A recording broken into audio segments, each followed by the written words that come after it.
আচ্ছা দেখি আমরা তাহলে, তাহলে এখানে আমরা আমাদের যদি পিভির অঙ্কন এফ বির সূত্র নেই তাহলে কি এটা আমরা বসাইতে পারবো মানটা? দেখো এখানে এফ বির কোনো অপশনই নেই, এখানে আর এর মান আছে, এর মান বের করতে হবে, এ আর এর মান আছে 1 আর এন এর মান আছে, ঠিক আছে। তাহলে এখন এই যে এই এফ বি এখানে আমরা যে 6000 টাকা তো বসাইতে পারবো না, তখন কিসের সূত্র যাবে এখন বোঝা যাচ্ছে? এটা কিসের সূত্র যাবে, এফ বি না পিবি সূত্র? হ্যাঁ, কারণ প্রেজেন্ট ভ্যালু দেওয়া আছে। অ্যানুয়ালের সূত্র যেটা আছে আমি বলি, যখন কিস্তি অ্যানুইটির সূত্র যখন আসবে তখন আমাদের দেখতে হবে কোন মানটা দেওয়া আছে, তাহলে সেই সূত্রই হবে, ঠিক আছে। তাহলে আমাদের পিবি সূত্র, ঠিক আছে, পিভি। তাহলে পিবি সূত্র কি, দেখো পিবি আর এবি সূত্রের পার্থক্যটা আমরা একটু দেখি। পিবি আর এবি সূত্রের পার্থক্য একটু ছোট করে নিই।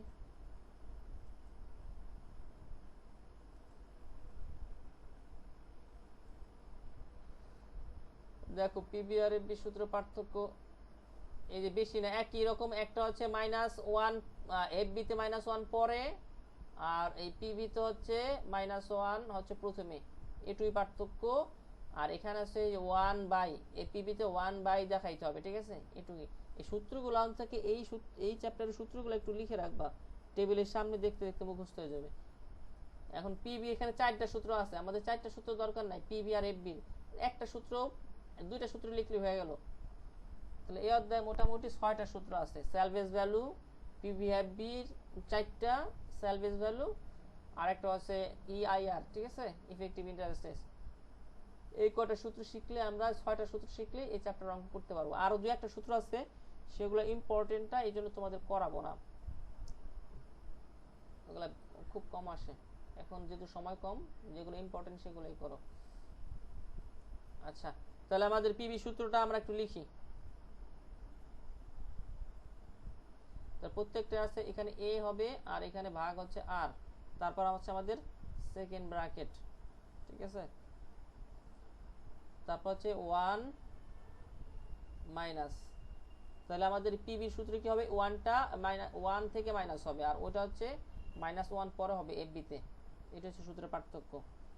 তাহলে এখানে 1 প্লাস আর, আর হচ্ছে এখানে এন এর মান। তো এই হচ্ছে আমাদের সূত্র, মনে রাখাটা ইজি। এখন দেখো এখানে আমাদের বড় নাই যে বছরে 2-3 বার দিবে, তখন এম আসতো, বছরে যদি 2-3 বার থাকতো তখন এম আসতো, যেহেতু বছরে একবার দেয় তখন এম এর মান নাই। এখন আমরা শুধু মান বসাই দিলাম, পিভি মান হচ্ছে 6000, আর এর মান তো আমাদের বের করতে হবে, আর এর মান কত আছে 0.06, তাহলে 1 ক্যালকুলেশন করা শুরু করো। এন এর মান হচ্ছে আমাদের 20। এখন ক্যালকুলেশন করলে কি আসে একটু ঝটপট করে ফেলো। কিভাবে করবো, প্রথমে ক্যালকুলেশন যদি আমাদের এর মান বের করতে হবে, ঠিক আছে। তাহলে 6000 যেভাবে আছে এভাবে থাকুক, আর এই স্যার আগে যে 0.06 এই পাশে আনবেন না? হ্যাঁ এই পাশে নিয়ে আসি আমরা, ঠিক আছে। তাহলে এই যে এ আর 0.06 এখানে ভাগাকার আছে, তাহলে এটা আমরা সংখ্যাটা এই পাশে নিয়ে যাই, তাহলে ভাগ থেকে এবারে গুণ আকারে আসবে, তাহলে ঠিক আছে। তাহলে এটা আছে ভাগাকারে, এই 0.06 এর সাথে ভাগাকার আছে, তাহলে এটা যদি সমান সমান এই পাশে নিয়ে যাই তখন কি আকার আসবে, গুণ আকারে, গুণ হয়ে গেল। এখন এটা ফাঁকা হয়ে গেল, দেখো এটা যেভাবে সেভাবে হয়ে গেল। তারপর এখানে 1 এর 1, এখানে এই এখন ক্যালকুলেশন করতে হবে কত আসবে, 1.06 এর যদি আমরা 20 দেই করি, পাওয়ার দিই, কত আসে, 0.311804। আমি একটু করি তো, 20 কত আসছে টোটালি, 3 দশমিক, 00 হুম, উপরে 1 থাকবে, হুম।0.311804। তুমি কি একবারে করছো 1 দিয়ে ভাগ দিয়ে তারপর ডাইরেক্ট করছো? জি স্যার, এই, তারপর শুধু 1 থেকে মাইনাস করলেই হবে। আচ্ছা ঠিক আছে, আমি একটু ভাঙিয়া করছি এই জন্য ভাবলাম যে তোমার সাথে মিলতেছে না কেন। আচ্ছা, কেউ যদি ভাঙ্গা না করে একবারে করতে পারি, যেটা শর্টকাট নিয়ম, ঠিক আছে। এখন এটা গুণ করলে এখানে কত আসবে, এখানে আসবে 360। আচ্ছা তোমরা করছো এটা অঙ্ক না? এটা তো করে গেছো, যাক। এখন এর এভাবে রাখি। এখন এটা ভাগ করে বিয়োগ করলে কত আসে, এর মান আসবে হচ্ছে কত, এখন 1 দা আমরা ভাগ করব, ঠিক আছে। এটা দিয়ে ভাগ করলে কত আসে আমাদের পুষ্প? স্যার উপরে পাওয়ার ও 1 দিয়ে স্যার মাইনাস করলে আসে 196 আচ্ছা 0 ও আর ডাইরেক্ট বিয়োগ, 88 ও বিয়োগ করার পর না? 1। জি স্যার, একদম বিয়োগ করার পরে। আচ্ছা এটা মানে এটা ভাগ করে আমরা 1 থেকে বিয়োগ করব, এটা ক্যালকুলেশন যারা পারি না, অবশ্য পারি সবাই যেহেতু অনার্সে পড়ি। সেটা কি 1 কে এতটা ভাগ করব, ভাগ করার পর সেটা 1 থেকে যে রেজাল্ট আসবে সেটা বিয়োগ করব, ঠিক আছে। তো বিয়োগ করার পর আসতেছে কত, আসতেছে 0.688 নাকি 0.688 196। আচ্ছা এখন আমরা এর মান যদি আমাদের বের করব, ঠিক আছে, তাহলে আমরা ঘুরায় লিখতে পারি, মানে 360 এই পাশে, আর এটা আমাদের এই পাশে এর সাথে গুণাকার আছে, এটা ভাগাকারে চলে গেল 0.688196, আর এটা এই পাশে পড়ে থাকলো মনে করো। এখন পরে ঘুরাই লিখলে অ্যান্সার যখন আসে, এখন ভাগ করলে কত আসে, 360 এর ভাগ করলে 5 2 3 523 কত, 106 নাইট কি বললাম, 106 106। তাহলে 106 না, তাহলে আমরা 11 লিখতে পারি এখানে, ঠিক আছে, বা 106 রাখলে হয় সমান সমান a। তাহলে আমাদের এর মানটা পাওয়া গেছে, ঠিক আছে। অ্যান্সার হচ্ছে কিস্তি কত করে দিতে হবে, 523 টাকা করে আমাদের দিতে হবে। কয় বছর, 20 বছর। এই যে এখানে সে বলছে 20, সে 20টি বাৎসরিক কিস্তি দিবে, ঠিক আছে। তাহলে প্রতি কিস্তি তার দিতে হবে কত করে, এই 523 টাকা করে। সে 6000 টাকা ধার করছে, 20 বছর পর্যন্ত সে টাকাই দেবে শুধু 523 টাকা করে, এক বছরে 523 টাকা করে দেবে, ঠিক আছে। তাহলে এটা তো বোঝা গেছে। তাহলে কিস্তির অঙ্কটা কিভাবে করব, কোনটা প্রেজেন্ট ভ্যালু হবে ফিউচার ভ্যালু হবে আমরা বুঝবো কিভাবে, এই কিস্তির অঙ্কে যখন যেটার মান দেওয়া থাকবে সেটা দিয়ে আমাদের করতে হবে, ঠিক আছে। আচ্ছা আমরা আরেকটা অঙ্ক দেখি, তাহলে এটা যদি কার প্রশ্ন থাকে বলতে পারো, সূত্র নিয়ে প্রশ্ন, ক্যালকুলেশন তো সবাই পারার কথা।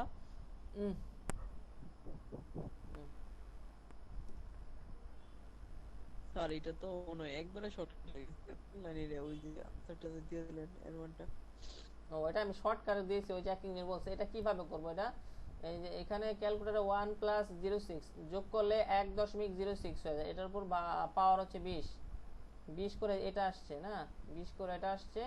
তারপর 1 কে ভাগ দেব, এটা দিয়ে ভাগ করার পর যা আসে সেটা 1 থেকে বিয়োগ দিব, 1 মাইনাস এটা জানি, এই যে বিয়োগ করা এটা আসবে, ঠিক আছে, এটুকু আসবে বিয়োগ করার পর, বিয়োগ করবো এটুকু আসবে। তখন এটা আমরা যেহেতু আমরা এর মান বের করব, এটা এই মানটা আমরা এই পাশে এর সাথে গুণ আকারে আছে, তাহলে সমান সমান আরেক পাশে চলে গেলে কি হয়, ভাগ আকার হয়ে যায়। এটা তখন কি 360 এর এই পাশে চলে গেল, আমরা এই পাশে সংখ্যা সংখ্যা নিয়ে গেলাম, তাহলে ভাগ আকারে চলে আসলো। এখন 360 যদি এটা ভাগ করি, 0.06 দিয়ে ভাগ করি, তাহলে আমাদের এই 523 টাকা আসবে। তাহলে প্রতি কিস্তিতে এর মান বাইরে হলো 523। সুতরাং আমরা লিখতে পারি এ সমান সমান হচ্ছে 523। তাহলে প্রতি কিস্তি 523.11। তো এভাবে লিখলে অ্যান্সারটা শেষ। এই সব অঙ্ক খুব ছোট, সূত্রটা বুঝলে ক্যালকুলেশনটা নিজে করবা। যদি ক্যালকুলেশনের সমস্যা হয় আমাকে হোয়াটসঅ্যাপে মেসেজ দিবা। এখন 15 নম্বর অঙ্কটা দেখি একটু।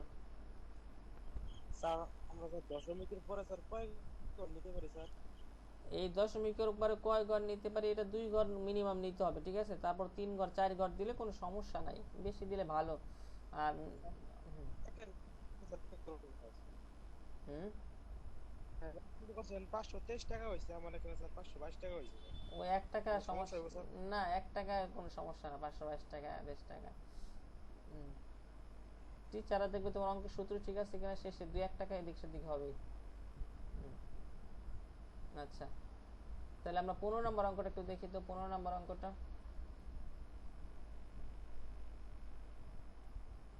কি বলছে দেখো। রহিম ব্রোড ওই একই একই রকম অঙ্ক। এখানে কি কি অঙ্ক কি সূত্র হবে সেটা হচ্ছে আমাদের দেখার বিষয়। 15 নম্বর অঙ্কটা একটু দেখো তো কিসের সূত্র হবে এখানে।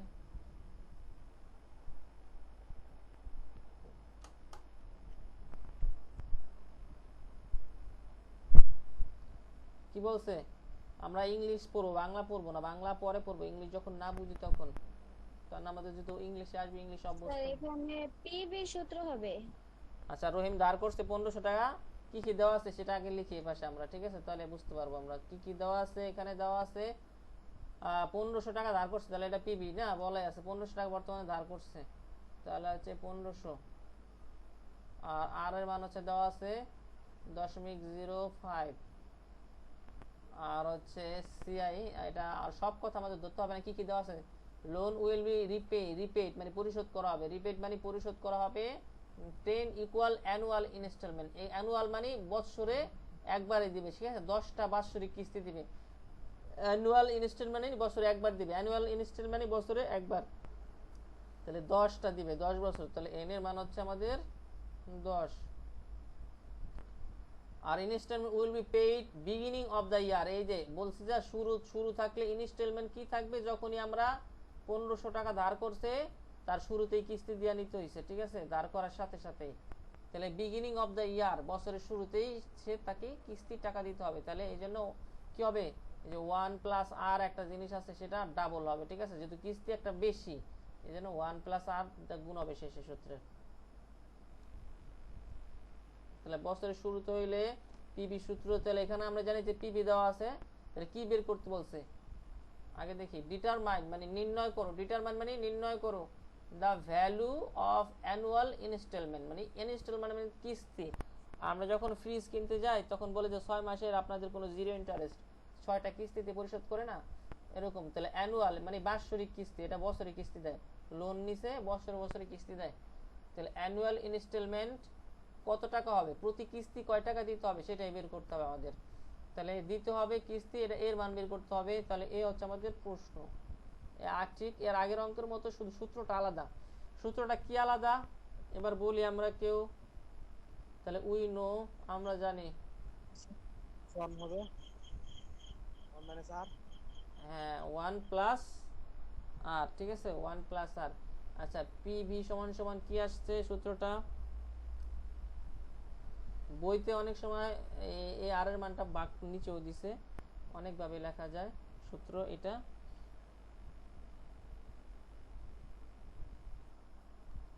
তাহলে কি হবে 1 মাইনাস, উপরে হবে 1, নিচে আবার এখানে একটা 1 প্লাস প্লাস আর এন না, তারপর হচ্ছে আমাদের কি ব্র্যাকেট, সেকেন্ড ব্র্যাকেট।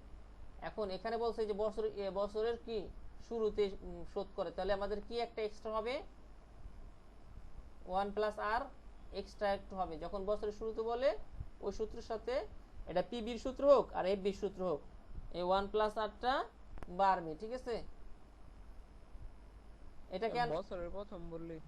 হ্যাঁ, বছরের বিগিনিং অফ দা ইয়ার বললেই যে শোধ পেড করে, ইনস্টলমেন্ট পেড করে বছরের শুরুতে, তাহলে একটা কিস্তি বেশি হয়, ঠিক আছে? আর যদি কোনো কিছু বলা না থাকে বছরের শুরু বা শেষ, তাহলে ধরে নিতে হবে শেষে পরিশোধ করে। আমাদের নরমাল নিয়ম হচ্ছে শেষে পরিশোধ করা। যখন বছরের শুরুতে পরিশোধ করে তখন সেটা অবশ্যই বলা থাকবে। এখন আমরা তো সংখ্যা বসায় দিলে এটা করতে পারবো নাকি? এখন পিভি হচ্ছে আমাদের 1500, আর এর মান তো আমাদের বের করতে হবে এই আগের মতো, এটা আর কোনো ক্যালকুলেশন আমরা করবো না, এখন জাস্ট বসাই দিই। 1 আর এর মান তো বসাইতে হবে। আর এর মান আছে কত, 0.05। আমি চাই তোমরা না বুঝলে প্রশ্ন করো, অনেকে সবাই যে সমান বুঝবে এরকম কথা না, ঠিক আছে? একজনে প্রশ্ন করলে আর 5 জনের সলভ হয়ে যায়, অনেকে প্রশ্ন করে না। তাহলে এন হচ্ছে আমাদের 10 বছর, আর এখানে 1 প্লাস আর মানে হচ্ছে 0.05। আচ্ছা, এখন এটা তো ক্যালকুলেশন কিভাবে করব? সরল অঙ্কে আমাদের সবসময় ফার্স্ট ব্র্যাকেটের কাছে আগে করতে হয়, সেটা ঠিক আছে, ফার্স্ট ব্র্যাকেটের বাইরে করা যায়, কিন্তু যখন ব্র্যাকেটের মধ্যে কাজ করব তখন ফার্স্ট ব্র্যাকেটটা আগে কাজ করব। ঠিক আছে, তাহলে এখানে আমরা একসাথে কাজ করতে পারি। এই 0.05টা এই পাশে নিয়ে আসি, এই 1500 এখানে নিয়ে আসি। ও গুণ হবে, কি কি বললা? গুণ হয়ে যাবে স্যার না? এটা তো পরে 1 দেন নাই, অঙ্ক যে করাইলেন।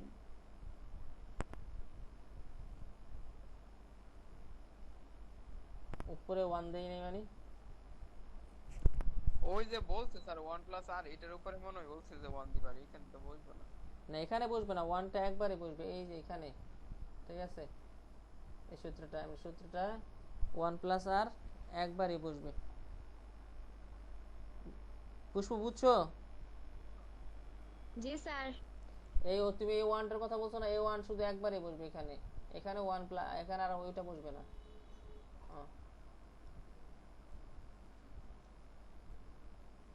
আচ্ছা, তাহলে আমাদের এটা এটা যদি আমাদের ভাগাকার আছে, সমান সমানের আরেক পাশে নিয়ে গেলে সবসময় যোগ থাকলে বিয়োগ, বিয়োগ থাকলে যোগ, ভাগাকার আছে এপাশে গুণাকার হয়ে যাবে। তাহলে 0.05, তখন এটা ফাঁকা হয়ে গেল।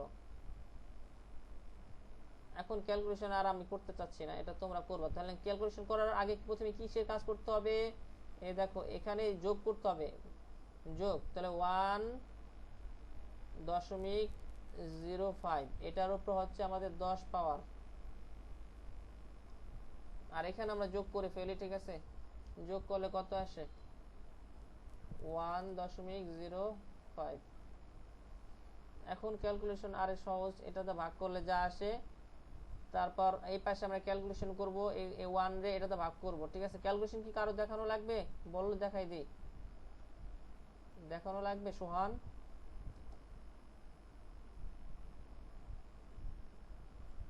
ক্যালকুলেশন দেখানো লাগবে? না স্যার। তাহলে এটা আমরা এটার প্রথমে পাওয়ার করলে কত আসে? আমি ক্যালকুলেটর চাপি, 1.05 10, তাহলে আসে 1.6। এটা আসবে হচ্ছে 628 1.6288 মনে করো, ঠিক আছে। এটুকু নিলাম।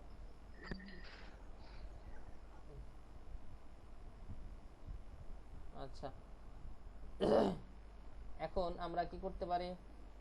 এখানে এটা 1500 ভাগ করলে কত আসে? 1500 ইন্টু কত? 75 আসছে। এটা দেখছো, গুণ করা মানুষ গুণ করলে বাড়ে, কিন্তু এখানে এই যে গুণ করলে কমে গেল। এটা হইলো 1500 টাকার 75 টাকা বানাই দিছে। গুণ করার কি দরকার ছিল? তাহলে এখানে আমাদের ক্যালকুলেশনটা আর কি করতে পারি? এখন 75 এর 75 থাকুক, এখানে এখানে আমরা যদি 1 রে ভাগ দেই, তাহলে 1 ভাগ 1.6288। এটা ক্যালকুলেটরে ইজি, মানে ই করা ইজি মোবাইল থেকে। সম্পূর্ণ উত্তর আছে 125.048। আচ্ছা, এটা তো বিয়োগ করে নি। আচ্ছা, সম্পূর্ণটা তো আমরা একটু আগে একটু পরে জানতেছি আমি। তাহলে ক্যালকুলেশন আর করব না, ঠিক আছে। এখানে আছে 0.639। এখন 1.05 ক্যালকুলেশন তোমাদের শেখাবো, এটা তাহলে তার সময় নষ্ট হবে শুধু শুধু। ক্যালকুলেশন শেখানোর কোনো প্রয়োজন নাই, যেটুকু বেসিকটা জানি সেটা। এখন আমরা এখানে ক্যালকুলেশন করে যা মান আসবে সেটা আমরা এই পাশে নিয়ে যাব, এই পাশে নিয়ে আসবো 75 এর পাশে, ঠিক আছে। শেষে কত আসবে? টোটালি শেষে কত আসবে এর মান? এর মান কত আসছে শেষে? 125.048। 125? 185। ও 185 না, পয়সা যখন শূন্য কত? 048। 048। তাহলে ঠিক আছে, আমরা এই 04 না দিয়ে যদি 185 অ্যান্সার দেই তাও অ্যান্সার হবে। সুতরাং এ সমান সমান 185 দিতে পারি বা 04ও দিতে পারি, ঠিক আছে। 05 দিব আমরা, এটা হচ্ছে আমাদের অ্যান্সার। তাহলে দশমিকের ওই সংখ্যা দিলেও না দিলেও কোনো সমস্যা হবে না। এখন দেখো এই অঙ্কটা কোন অঙ্ক সূত্রে গেল সেটা বোঝার আছে আসল জিনিস। প্রথমে আর বুঝতে গেলে এই পাশে আমরা সাইড নোটে কি দেওয়া আছে সেটা লিখবো, তাহলে আমরা কি বের করতে হবে পাওয়া যাব। প্রথমে একটা একটা করে লিখতে থাকবো। এটা হচ্ছে বেসিক ফর্মুলা। আমাদের ইংলিশ যদি নাও বুঝি, প্রত্যেকটা তর্জমা যদি নাও পারি, তাও আমরা খালি বুঝি যে কোনটা আর এর মান, কোনটা কি দেওয়া আছে, ওভাবে লিখতে লিখতেই আমরা পাওয়া যাবো কি বের করতে বলছে। পুরো ইংলিশ বোঝার দরকার নাই। আচ্ছা, তারপর 16 নাম্বার কি বলছে? 16 নাম্বারটা করাবো না, আমি জাস্ট বুঝাই দিব, কিছুই করাবো না 16 নাম্বারটা। বলছে এ ম্যান ব্রোড, দেখ বলছে 14 15 16 একই রকম অঙ্ক, 10,000 টাকা 12% ইন্টারেস্ট রেট, ঠিক আছে। একই জিনিস, পিভি দেওয়া আছে 10,000, আর পরে আমরা অঙ্কের শুরুতে সবসময় আমরা লিখে নিব ওই পাশে, তাহলে বা প্রশ্নে আমরা লিখতে পারি, প্রশ্নে পেন্সিল দা বা কলম দা লিখবো উপরে কোনটার মান কত, তাহলে আমরা পাই যেতে, ঠিক আছে। আর এর মান 12% সমান সমান 0.12। তারপর কি আছে, এটা লোন নিছে কি থেকে, কমার্শিয়াল ব্যাংক থেকে, আর ইনস্টলমেন্ট ফর 5 ইয়ার্স, তাহলে এন এর মান দেওয়া আছে, এন এর মান 5। if the installment is started date loan taking, what the will be annual installment, এর মান বের করতে বলছে, ঠিক আছে। এখন এটা বছরের শুরুতে না শেষে? যারা আজকে অফলাইনে পড়ছো তারা কোনো কথা বলবে না, হ্যাঁ স্যার এটা শেষে স্যার কোনো উল্লেখ নাই যে মানে। আচ্ছা, আর কেউ কোনো কমেন্টস করো যারা আজকে অফলাইনে পড়ছো, 2-3 জন, তাদের বাদে, তারা বাদে, ঠিক আছে। স্যার যেহেতু স্যার এখন কিছু উল্লেখ নাই স্যার, কিস্তি তো সর্বপ্রথম শেষে দিতে হয় স্যার। আচ্ছা, উল্লেখ আছে না নাই? আচ্ছা, উল্লেখ আছে না নাই সেটা কি বলা আছে দেখো তো, বাংলা পড়বা না কেউ?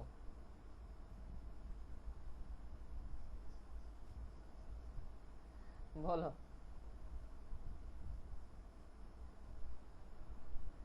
আচ্ছা, আমরা শেষের লাইনটা পড়ি, if the instalment is started, মানে ইনস্টলমেন্টটা শুরু হয় is started at the date of loan taking, মানে এটার বাংলাটা কি হতে পারে?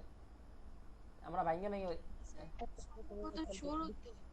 হ্যাঁ, তাই কিস্তি যেদিন ওই দিন থেকে। হ্যাঁ, তাহলে এটা কি বছরের শুরুতে হলো না? যেই দিন আমরা কিস্তি তুললাম সেই দিনই তার আবার কিস্তি পরিশোধ করা লাগবে। আমি লোন নিছি 1 লাখ টাকা, ওই দিনই বলছে আপনার 10,000 টাকা কিস্তি দিতে হবে। জিনিসটা কেমন লাগলো না? ভালো লাগে এটা, যে কিস্তি তুললে সাততালা না কিস্তি দেওয়ার লাগলো। তাহলে এটা বলছে যে if the instalment is started at the date of taking what will be annual, মানে যেদিন কিস্তিটা নিছে সেদিন তার কিস্তি দেওয়া লাগছে, একটা কিস্তি না, একটা ইনস্টলমেন্ট দেওয়া লাগছে। তাহলে এটা বছরের শুরুতে হবে না, একটা কিস্তি বেশি দেওয়া লাগতেছে না তার, এই জন্য ওই যে ওটা দা 1+ আর শেষ হবে, তাহলে এটা কি বছরের শুরুতে হিসেবে ধরতে হবে, ঠিক আছে। জিনিসটা ক্লিয়ার? তাহলে তো পিবি সূত্র হবে না। এটা কেন বলবো স্যার, মানে ওইটার মতন উল্লেখ নাই স্যার, এমন যদি ঝামেলা রিয়া পড়ে থাকে স্যার। এই যে ঝামেলা, যে যুদ্ধে যাওয়ার আগে যে প্রিপারেশন নিয়ে যাও, এই যে এখন তো বুঝছো, এই যে এরকম যে একটু প্যাসেঞ্জার যে একটা থাকতে পারে, খুব কম থাকে, তারপর কিছু টিচার আছে প্রশ্ন করার সময় একটু প্যাস মেরে দেয়, তা তোমরা তো প্যাস খুলতেই যাবে ওখানে, ঠিক আছে, আগে ভাগে তো শিখে যেতেছো যে এরকমই থাকবে। হ্যাঁ, তাহলে এটা যদি এখন পরীক্ষার হলে যা দেখার চেয়ে এখন এটা যে প্র্যাকটিস করে যাইতো, সেটা তো তোমার সুবিধা হচ্ছে, নাহলে তো পরীক্ষার হলে গোলমাল পাকায় যেত যে শুরুতে না শেষে। হ্যাঁ, এখন পুরো অঙ্ক করে যেত, এটুকুর জন্য ভুল হইতো। তাহলে এখানে if the instalment is started at the date of the taking, যখন লোন টেকিং সেই ডেটেই আমাদের কিস্তি দেওয়া লাগছে। তো লোন যখন নিচ্ছি মানে পিরিয়ডের শুরুতে আমাদের কিস্তি দেওয়া লাগছে। তাহলে এটা আমাদের সূত্রটা কি হবে? সূত্রটা তোমরা বলো, আমি লিখি, কারণ বলতে বলতে মুখস্থ হয়ে যাবে সূত্র। বলো। 1 মাইনাস কি হবে? 1 হ্যাঁ, আর উপরে হচ্ছে n না, তাহলে তো দেখতে দেখতে মুখস্থ হয়ে যাবে। আর এখানে 1+ r হবে না, প্লাস আর। ঠিক আছে সূত্র? জি স্যার, এটা বছরের প্রথম হইলে মানে 1 + আরটা বেশি। আচ্ছা, তাহলে এটা আর আমাদের কিছু করার নেই, আমরা বড় অঙ্ক যাচ্ছি, ঠিক আছে। এটা তোমরা বাসা কইরা আমাকে অ্যানসারটা দিবা সবাই, জাস্ট অ্যানসারটা দিলে হবে, যে এটার অ্যানসার এত মেসেজে লিখে। আর উপরে ইয়া করে স্ক্রিনশটটা নেই স্যার। আমি দিয়ে দিব, এটা সমস্যা নেই, স্ক্রিনশট নেওয়ার কিছু নাই, আমি শীটটা শুদ্ধ দিয়ে দিই, প্রতিদিন দিয়ে দিই, যা সলভ করাই প্রতিদিন দিয়ে দিই। কারণ অনেকের ভিডিও দেখতে ভালো লাগে না, যদি সলিউশনটা দেখে তার হয়ে যায়, কারণ ভিডিও এত 30-40 মিনিটের ভিডিও কারো দেখতে ভালো লাগে না। টানে টানে দেখবা ভিডিও। তা ভিডিও থেকে স্যার খালি প্রশ্নটা বুঝি আর কি। হ্যাঁ, বুঝছি।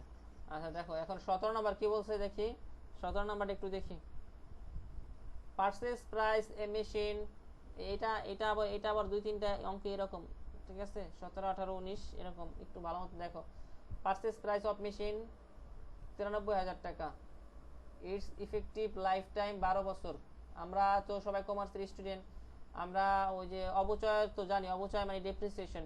এখন তোমরা তো আগে ইংলিশে পড়ছো, যদি তোমাদের ফার্স্ট ইয়ারে অ্যাকাউন্টিং থাকতো, সেকেন্ড ইয়ারে ম্যাথ থাকতো, তাহলে বুঝতে যে এটা অবচয় মানে কি ডেপ্রিসিয়েশন। বাংলায় বলে ইংলিশে ডেপ্রিসিয়েশন, বাংলায় বলে অবচয়। ঠিক আছে, একটা সম্পত্তির অবচয় ধরো না 10%, 5%। জি স্যার। তাহলে এখানে আছে যে এটা 12 বছর, একটা মেশিনের মূল্য হচ্ছে 93,000 টাকা, সেটা লাইফ টাইম 12 বছর মনে করো। ইফ স্যালভেজ ভ্যালু অর টাকা হচ্ছে 3,000, স্যালভেজ ভ্যালু হচ্ছে ভগ্নাবশেষ মূল্য, যেটাকে বলে ভাঙ্গারি বেশি না আমরা শেষে। যেমন একটা লোহার মানে একটা মেশিন, সেটা লোহা লক্কর বিক্রি করে না, এটা 93,000 টাকার মেশিনটা 3,000 টাকা বেচে, তাহলে সেটা তো মেশিনের কিছু থাকে, তখন কি সেটা ভাঙ্গারি দরে বিক্রি করে, সেটা ভগ্নাবশেষ মূল্য যেটা বলে। ঠিক আছে, 12 বছর পরে 3,000 টাকা মূল্য, তাই না? হ্যাঁ মানে 3,000 টাকা বেচে চালাইছে ভাঙ্গারি দরে। ঠিক আছে, হ্যাঁ, ভাঙ্গারি হিসেবে। হ্যাঁ, অবশ্যই করছিলাম মনে হয় ইন্টারমিডিয়েটে। আচ্ছা, এটা কে বলতেছিলা? আমি তো আমার স্ক্রিন দেখতেছি না। নাজমুল নাকি নারিফ? আরিফ। হ্যাঁ স্যার আরিফ। আচ্ছা, আরিফের নাম কি দেওয়া আছে? স্যার আলভি হোসেন আরিফ দেওয়া। ও মানে এখানে আমি কি নামে অ্যাড করছি? আরিফ নামে? খেয়াল করি নাই। তোমার নাম কি আরিফ দিয়ে অ্যাড করছি? গ্রুপে কি নামে দেওয়া আছে? নাজমুল দিছেন স্যার। ও নাজমুল তো আলাদা পারসন না? ওই ভাই ব্রাদার। হ্যাঁ। আচ্ছা, what amount money of the company will keep each year. তাহলে what amount of money a company will keep each year at the compound interest rate 9%। এখন এটা আমি একটু তোমাদের বাস্তব উদাহরণ দিই। তোমরা তো মোবাইল কিনছো একজনের 20-30 হাজার টাকাতে না? এখন মোবাইল কিনছো মনে করো, আমি কয়দিন আগে কিনছি আছে 32,000 টাকা দিয়ে, বা 30,000 ধরি অ্যামাউন্ট। ঠিক আছে, এখন এই মোবাইলটা আমরা তো জানি যে একটা মোবাইল সর্বোচ্চ কত দিন যাইতে পারে? 5-7 বছর, এর বেশি তো যাবে না যতই ভালো চালাই। ঠিক আছে, তারপর তো নষ্ট হবেই, হবে সে হবে। মনে করো 5 বছর, মনে করো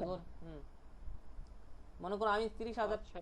আচ্ছা মনে করো, হ্যাঁ মানে আনুমানিক একটা ধরে নিতে হয় যে আমি মনে করো মোবাইল কিনছি 30,000 টাকা দিয়ে। ঠিক আছে, 30,000 টাকা দিয়ে মোবাইল কিনছি, আমি ধরে নিচ্ছি এটা আমি 6 বছর চালাইতে পারবো। ঠিক আছে, তাহলে প্রতি বছর আমাদের কয় টাকা করে যাচ্ছে? 5,000 না? ভাগ করলে 5,000। এখন আবার যদি 6 বছর পর আমার মোবাইল কেনা লাগে, তখন একসাথে আমাদের 30,000 টাকা, মনে করো 30,000 টাকার মোবাইলে যদি কিনি, সাপোজ ওইটাই আমার বাজেট, তাহলে আমার তখন তো হঠাৎ করে 30,000 টাকা লাগবে না, তখন ওই টাকাটা পাইতে কষ্ট হবে না? এখন যদি চিন্তা করি যে আমি এখন থেকে প্রতি বছর, যেহেতু 6 বছর পর আমার মোবাইল কেনাই লাগবে, এখন থেকে 30,000 টাকা জোগাইতে আমি ব্যাংকে টাকা জমা রাখি প্রতি বছর। ঠিক আছে, যে 30,000 টাকা আমাদের কেমনে জমবে 6 বছরে, তাহলে কত করে এখন রাখতে হবে? তো এইটা হচ্ছে আমাদের কিস্তিটা, বুঝছো? এখন আমাদের একটা কোম্পানি একটা মেশিন কেনে, মেশিন কেনার পর চিন্তা করে মেশিনটা 12 বছর ভালো থাকবে, তারপর তারা বিক্রি করে দিতে হবে। ঠিক আছে, তখন আবার তো নতুন একটা মেশিন কিনতে তার একটা কোম্পানি অনেক টাকা লাগবে, যেহেতু 90-1 লাখ টাকাতে কিনতে হয়। তাহলে কোম্পানি কি করে, তার যে লাভ হয় ওই লাভ থেকে প্রতি বছর কিছু কিছু অংশ জমা রাখে, ব্যাংকে জমা রাখলো। ঠিক আছে, তো জমা তো টাকা, কোম্পানির টাকা তো ব্যাংকে থাকে, তাই ব্যাংকে বলে যে আপনি জমা রাখলে 9%, 10% সুদ দিব। তো যা জমা রাখে তার সাথে সুদ যোগ হয়। ঠিক আছে, তো এরকম 6 বছর জমার পর ওই 93,000 টাকা হয়। এখন তাহলে কিস্তি কত দিবে সেটা নির্ণয় করে আমাদের অ্যানুয়ালের অ্যানুইটির অঙ্ক। ঠিক আছে, যে কিস্তিটা কত হবে। এখন ওই যে এই যে কোম্পানি কি বলছে যে 93,000 টাকাতে একটা মেশিন সে কিনবে ভবিষ্যতে, তার 12 বছর।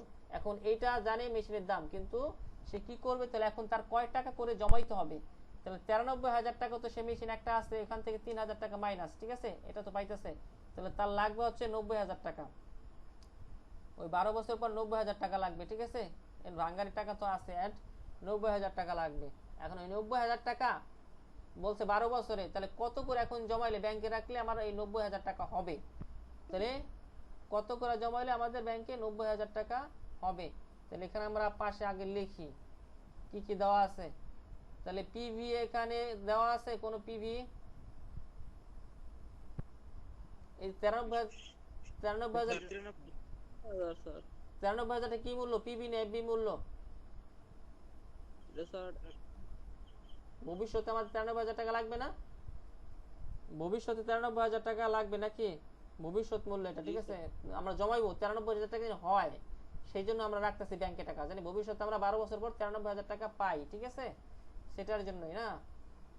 তাহলে এটা হচ্ছে কি মূল্য, এফবি মূল্য আমাদের হিসেবে, যে ভবিষ্যতে যেন আমরা 12 বছর পর 93,000 টাকা পেতে পারি, ঠিক আছে। তাহলে এটা আমাদের কি মূল্য হবে, ফিউচার ভ্যালু না, এফবি। তাহলে আমি বলছি 93,000 থেকে 3,000 টাকা যদি আমাদের ভগ্নাবশেষ মূল্য আছে, তাহলে -3, তাহলে ভগ্নাবশেষ স্যালভেজ ভ্যালু আমাদের বাদ দিতে হয়। এটাকে বলে স্যালভেজ ভ্যালু, যেটা ভগ্নাবশেষ মূল্য পায়। স্যালভেজ ভ্যালু বা স্ক্র্যাপ ভ্যালু, দুই ভাবে নাম লেখা থাকতে পারে, স্যালভেজ ভ্যালু বা স্ক্র্যাপ ভ্যালু, সংক্ষিপ্ত এস ভি, ঠিক আছে। স্যার এটা পড়ছি আমি, উত্তর হয়েছে 4,812.6647,8। আচ্ছা ঠিক আছে, সেটা দেখি তোমরা করছো, আর যারা যাদের শিখেনি তাদের শিক্ষক একটু তুমি মিলাই নিও, ঠিক আছে। না স্যার এটা বাসায় করছি। আচ্ছা বুঝছি, সেটা তো বাসায় করছো, বাসায় এটা তুমি আমি করার সময় একটু মিলাই নিও যে কোথাও ভুল টুল আসছে কিনা। আচ্ছা তাহলে এই আমাদের এফবি হচ্ছে আমাদের 90,000 টাকা আমাদের লাগবে, ঠিক আছে। 3,000 টাকা যদি আমাদের মাইনাস হইলো। এখন আমাদের আর কি কি দেওয়া আছে, আর এর মান, এন এর মান দেওয়া আছে কয় বছর, যেহেতু 12 বছর, আর আর এর মান ব্যাংক সুদ দিব হচ্ছে 9%, সমান সমান 0.9। আর কি দেওয়া আছে, আর কিছু দেওয়া আছে এখানে, আর কিছু প্রেজেন্ট ভ্যালু বের করতে হবে। প্রেজেন্ট ভ্যালু মানে ওই, হ্যাঁ প্রেজেন্ট ভ্যালু না, এটাকে বলে অ্যানুইটি, মানে কিস্তি বের করতে হয়। প্রেজেন্ট ভ্যালু তো টোটাল, ঠিক আছে, সব টাকাটা টোটাল, মানে প্রতি বছরে তার কত টাকা দিতে এখন জমা রাখতে হবে সেটা বের করতে হবে, যেহেতু আমাদের 12 বছর, আর টোটাল 12 বছর মিললে সেন প্রেজেন্ট ভ্যালু হয়। তাহলে আমাদের অ্যানুইটিটা বের করতে হবে, মানে কিস্তিটা, ঠিক আছে। এই হচ্ছে আমাদের প্রশ্ন। তাহলে আমাদের এটা যদি এফবি দেওয়া আছে, তাহলে কিসের সূত্র হবে, এফবি অ্যানুইটি সূত্র না। তাহলে এটা, তাহলে এফবি সূত্র আরো সহজ, কি হবে, 1 প্লাস আর উপর হচ্ছে এন, আর এই যে এটা না, এফবি তো হচ্ছে -1টা হচ্ছে পরে, আর পিবি তো হচ্ছে -1টা আগে, এটুই পার্থক্য, ঠিক আছে। এখানে যেহেতু বছরের শুরু বা শেষ কিছু বলা নাই, তাহলে আমাদের কি যা আছে নরমাল সূত্রই হবে, ঠিক আছে, 1 প্লাস আর হবে না। এখন আমরা মান বসাই দেই, এফবি তো 90,000, আর এ তো আমাদের বের করতে হবে, আর এর মান দেওয়া আছে 0.09, আর 1 প্লাস আর হচ্ছে দেওয়া আছে 0.09, এন হচ্ছে আমাদের দেওয়া আছে 12 বছর, -1। এখন এটা ক্যালকুলেশন তো পারবো, বরাবরের মতো এই পাশে নিয়ে আসবো আমাদের। এখন এটা ভাগাকার আছে, এই পাশে আসে কি আছে, গুণ আকার হয়ে যাবে, ঠিক আছে। 0.09 সমান সমান এটা এইভাবে থাকবে, আর এখানে আমরা যদি গুণ করে যোগ করি, তাহলে 1.09 উপরে পাওয়ার হচ্ছে 12 -1। তাহলে এটা যত ছোট অঙ্ক আমরা ক্যালকুলেশনটা করতে পারি তাড়াতাড়ি। ক্যালকুলেশন কি করব নাকি বাদ দিব বলো তো। 90,000 ইন্টু 0.09, এখানে হচ্ছে 81, 8,100 টাকা আসছে। আর এখানে আমরা যদি ই করি, তাহলে 1.09, এটার পাওয়ার হচ্ছে আমাদের 12। স্যার 81,000 লেখছেন। ও 81,000, একটা শূন্য বেশি হয়ে গেছে, 81 হবে, ঠিক আছে। ও আবারও লিখতেছি 81,000। আচ্ছা তাহলে এখানে আমাদের বাইরে আছে 2.816 1812 আর 66, এটুকুই রাখি আমরা। এখন এটার সাথে এ আছে, তখন আমরা এর মান রাখতে হলে এই 81-র সাথে এটা কি হবে, 8100 এই পাশে এটা নিয়ে আসি, তাহলে আছে 1.81266, এটাতে ভাগ দিব, ঠিক আছে। এর মান তখন বের হয়ে যাবে।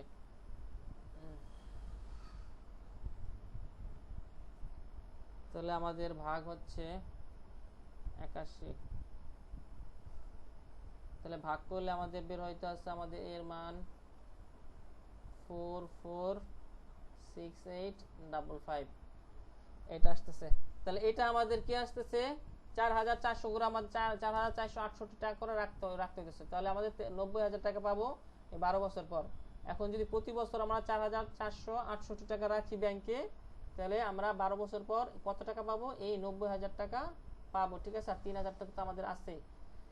এই হচ্ছে আমাদের অঙ্ক, ঠিক আছে। এখন পরের অঙ্কে যাই। এটা নিয়ে কারো প্রশ্ন থাকলে বলো, কোথাও কোনো প্রশ্ন আছে এই অঙ্ক নিয়ে? নাই। প্রশ্ন আছে? আচ্ছা পরের অঙ্কে যাই। এখানে 18 নম্বর কি বলছে দেখি তোমরা।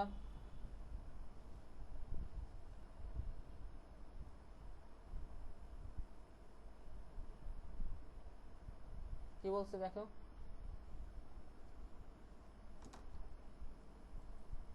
আগে আমরা কি কি আছে আর কি কি বের করতে হবে, সেটা কি কি আছে সেটা একটু দেখি। এখানে কি কি দেওয়া আছে সেটা দেখি আগে। দেওয়া আছে কি আমাদের এই মেশিন কস্ট কোম্পানি 80,000 টাকা, ইফেক্টিভ লাইফ 25 বছর। সিঙ্কিং ফান্ড ওই যে মোবাইলে যে উদাহরণ দিলাম, সিঙ্কিং ফান্ড হচ্ছে যেটা জানি ভবিষ্যতে আমাদের একসাথে এত টাকা কোথায় পাবো সেজন্য একটা ফান্ড গঠন করে, ঠিক আছে, ব্যাংকে টাকা রাখে, এটাকে সিঙ্কিং ফান্ড বলে, ঠিক আছে, মানে পরিপূরক যেন ওইটা জানি আমাদের ভবিষ্যতে রিপ্লেস করতে পারি, ভবিষ্যতে যেন একসাথে এতগুলো টাকা জোগাড় করতে না হয়, যেন লাভের অংশ থেকে একটা অংশ জমা রাখে, সেটা হচ্ছে সিঙ্কিং ফান্ড। তাই sinking fund is created for replacing, ওইটা রিপ্লেস মেশিনটা যখন নষ্ট হয়ে যাবে তখন জানি কিনতে পারি। তো what is when scrap realise some of 5,000 টাকা, তখন চিন্তা করছে স্ক্র্যাপ ভ্যালু থাকবে 5,000 টাকা, ঠিক আছে। Calculate the what amount should be provided every year of profit থেকে কত টাকা রাখতে হবে ইফ ইট অ্যাকুমুলেটেডস অফ, এখানে একটা ভুল আছে, ঠিক আছে, এখানে এটা হবে 1.05 দিল ভাই, ঠিক আছে, বা 1 এটা 1.05 দিল, এটা বোঝায়।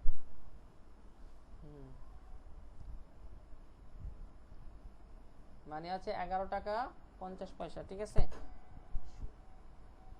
সুদের হার হচ্ছে 11 টাকা 50 পয়সা গেল। এটা টাইপিং মিস্টেক হয়েছে, খেয়াল করা হয় না। এই 1/2 মানে 11 দশমিক, এই যে এটা, তাহলে এত যদি হয় 11 বাই এত, এটা কত হয়, ঠিক আছে, 1/2 মানে তো হাফ বোঝায়।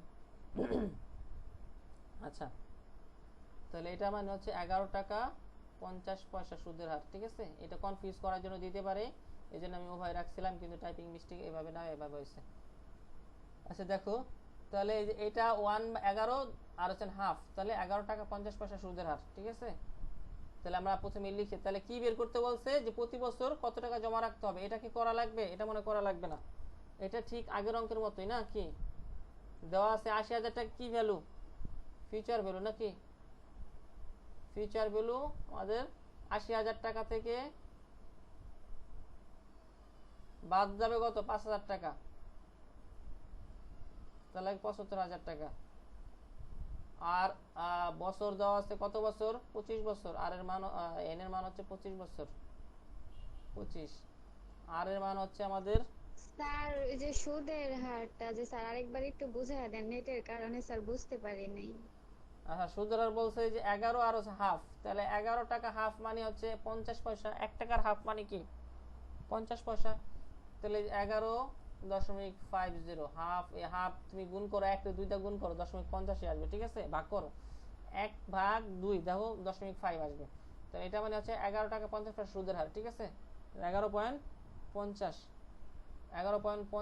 এখন এটা এত পার্সেন্ট সমান সমান কি আসবে 0.1150, ঠিক আছে, এটা এটা বুঝছো না? বুঝলে বলো যে এই সুদের হারটা বুঝছো নাকি? না স্যার আমি এখনো বুঝি নাই। আচ্ছা এখানে 11 আর হাফ বলছে, ঠিক আছে, 11 আর হাফ, ওটা মানে যে টাইপিংটা ওরকম হওয়ার কথা ছিল, টাইপিংটা একটু অন্যরকম হয়েছে, টাইপিংটা হওয়ার কথা ছিল এভাবে যে 11 আর এখানে এলো 1/2 এর এত পার্সেন্ট, ঠিক আছে, তাহলে 11 আর হাফ, তাহলে 11 আর হাফ মানে হচ্ছে 11.50, তুমি হাফে ক্যালকুলেশন করো 1/2 দাও, দেন 50 পয়সা আসবে, তাহলে 11.50 পয়সা ওভাবে না বইলে এইভাবে বলছে, ঠিক আছে, একটু মানে মাথা ঘোরানোর জন্য দিচ্ছে। তাহলে আমাদের বের করতে হবে ওখানে এর মান। সময় কতক্ষণ আছে স্যার? 5 minute sir. অনেক সময় আছে। আচ্ছা আমরা 20 পর্যন্ত দেখি, ট্রাই করি, তারপর আগামী ক্লাসে আমরা একদম যেহেতু ইআইআর অঙ্ক প্রায় করে ফেলছি, আগামী ক্লাস একদম শেষ, পরের ক্লাস আমরা শুরু করব, পরের ক্লাসে আমরা নতুন অধ্যায় শুরু করব। আচ্ছা দেখি, তাহলে এটা তো আমরা সব পেয়ে গেছি, এখন আর সূত্র এখানে যদি এফবি দেওয়া আছে, এফবির হচ্ছে আমাদের সূত্র বসায় অঙ্ক করব। এখানে এটা বছরের শুরু বা শেষ কিছু বলা নাই নাকি, তাহলে বছরের শুরু বা শেষ কিছু বলা নাই, তাহলে আমাদের নরমাল সূত্র যেটা আছে সেটাই হবে। ঠিক আছে, তাহলে এবার সূত্র কি, a বাই আর, এখানে কি হবে 1 প্লাস আর এন মাইনাস 1 শেষ। তাহলে এখন আমরা বসাই দেবো যেখানে যা হয়। ঠিক আছে, এটা আর আমি আর করাচ্ছি না, এটা তো তোমরা পারবা। এখন দেখো এই 19 নাম্বারও ঠিক সেম অঙ্ক, 19 নাম্বারটা করাবো না, 19 নাম্বারটা সেম। 97,000 টাকার জন্য একটা মেশিন কিনবে, আর স্ক্র্যাপ ভ্যালু দেওয়া আছে, স্ক্র্যাপ ভ্যালু বা স্যালভেজ ভ্যালু একই জিনিস, এই 2,000 টাকা। তাহলে 97,000 টাকা, তাহলে আমাদের লাগবে হচ্ছে 97 মাইনাস 2, তাহলে লাগবে 95,000 টাকা। আর হচ্ছে এত টাকা, এটা একটু আলাদা জিনিস, এখানে আর এর মান বের করতে পারলে টাকা হচ্ছে 5,900 টাকা সে রাখবে। ঠিক আছে, 5,900 টাকা ডিপোজিট করে প্রতি ব্যাংকে অ্যাকুমুলেটেড, এটা আবার এর মান দেওয়া আছে এখানে এ, 5,900 টাকা সে deposited to bank to accumulate the interest rate হচ্ছে এটা আর এর মান, এটা হচ্ছে আমাদের এফবি, এফবির মান হচ্ছে এফবি, এফবি হচ্ছে এখান থেকে 5,000 বাদ দেওয়া, 2,000 বাদ দেওয়া 95,000, এর মান দেওয়া আছে আর এর মান দেওয়া আছে। তাহলে find the life time machine, তাহলে ওই মেশিনটা কয় বছর কার্যকর হবে আমরা তো এতক্ষণ, তাহলে আমাদের এটা এন এর মান বের করতে বলছে নাকি, এন এর মান বের করতে কি লাগে আমাদের, শেষে যা লগ লাগবে নাকি, যদি এনটা পাওয়ারও থাকে। এটা পারবো আমরা করতে? জি স্যার। আচ্ছা, তাহলে আমরা আমি এই পাশে সাইড নোট লিখে দিই, এফ বি সমান সমান আসবে হচ্ছে আমাদের 97,000 মাইনাস 2,000 সমান সমান হচ্ছে 95,000। এখানে আর এর মান দেওয়া আছে 0.05, আর হচ্ছে এর মান দেওয়া আছে এখানে, ওই যে প্রতি কিস্তিতে যে জমা রাখতে চায় 5,960 টাকা, তাহলে আমাদের ওই মেশিনটা কত বছর আয়ুষ্কাল, কত বছর তাদের আয়ুষ্কাল, তাহলে আর কি আছে এন এর মান বের করতে হবে আমাদের। ঠিক আছে, প্রশ্ন এখন আমরা এফ বি সূত্র লিখবো, এফ বি সূত্র লেখা এ প্লাস আর আচ্ছা, এখানে কি হবে আমাদের 1 প্লাস আর উপরে এন মাইনাস 1। এখন এই এন এর মানটা বের করতে হবে, এন এর মান বের করার জন্য আমাদের সব করব শেষে যায় এন এর আসলে তখন লগ নিব। ঠিক আছে, উভয় পক্ষে লগ নিয়ে করব, এটা তোমাদের হোমওয়ার্ক থাকলো, বাসায় এটা করবা। ঠিক আছে, সব করাই দেওয়া যাবে না, 19 নাম্বারটা হোমওয়ার্ক থাকবে, সব তো বলেই দিলাম। শেষে 20 নাম্বার পর্যন্ত দেখি আমরা। মোট হচ্ছে আমাদের শিটে অঙ্ক আছে 30টা 29টার মতো, 30টার মধ্যে আমরা 3-4টা মাঝখানে করে ফেলছি, দ্বিতীয় ক্লাসে করে ফেলছি এর অঙ্ক, তাহলে আর 5-7টা অঙ্ক আছে। এ মেশিন ডেপ্রিসিয়েশন ইজ ভ্যালু হচ্ছে 8%। ঠিক আছে, এটা হচ্ছে 20 নাম্বার অঙ্কটা। দেখো 20 নাম্বার অঙ্ক আছে, এই ডেপ্রিসিয়েশন রেট হচ্ছে 8%, it's value the beginning of the year, after how many years will be value less than half its original value। এটা একটু আলাদা অঙ্ক। ঠিক আছে, এর সময় কতক্ষণ আছে আর বুঝতে সময় লাগবে একটু, 2 মিনিট 1 মিনিট স্যার। আচ্ছা 1 মিনিট এটা বোঝানো যাবে না, তাও আমি এটা স্যালভেজ ভ্যালুর একটা অঙ্ক করছিলাম আমরা, এসবি সূত্র, আমি এটা লিখে দিই, তোমরা যে করতে পারো করো। ঠিক আছে, এসবি সূত্র, হ্যাঁ পি 1 মাইনাস ডি আর উপর আছে এন, এই সূত্রে যাবে এখানে। ঠিক আছে, তাহলে এখানে টাকার কোনো পরিমাণ নাই, তাহলে আমাদের ধরে নিতে হবে 100 টাকা। ঠিক আছে, পিবি ধরতে হবে 100 টাকা। তো বলছে কত বছর, এটা হাফ হবে কত বছরে। ঠিক আছে, এটাই বোঝাচ্ছে হাফ, এটা তাহলে সেলভেজ ভ্যালু হচ্ছে অর্ধেক, তাহলে এসবি হচ্ছে আমাদের হাফ, তাহলে 100-র হাফ, হাফ বলতে এটা সমান সমান হচ্ছে 50 টাকা সেলভেজ ভ্যালু। ঠিক আছে, এটা পেয়ে গেছে। আর আর এর মান দেওয়া আছে কত পার্সেন্ট, 0.8, এই তো আমাদের বের করতে হবে এন, এখন এটা ধরে বের করে ফেলবা। ঠিক আছে, আর ডি তো দেওয়া, এই আর এর মান মানে এটা ডি এর মান। ঠিক আছে, ডিপ্রিসিয়েশনের ডি এর মান, ডি এর মান, আর এর মানে হচ্ছে ডি এর মান, ডিপ্রিসিয়েশন রেট যেটা। ঠিক আছে, ডি মানে আর। এখন এটা তোমার হোমওয়ার্ক থাকবে, আমি যে সূত্র লিখে দিছি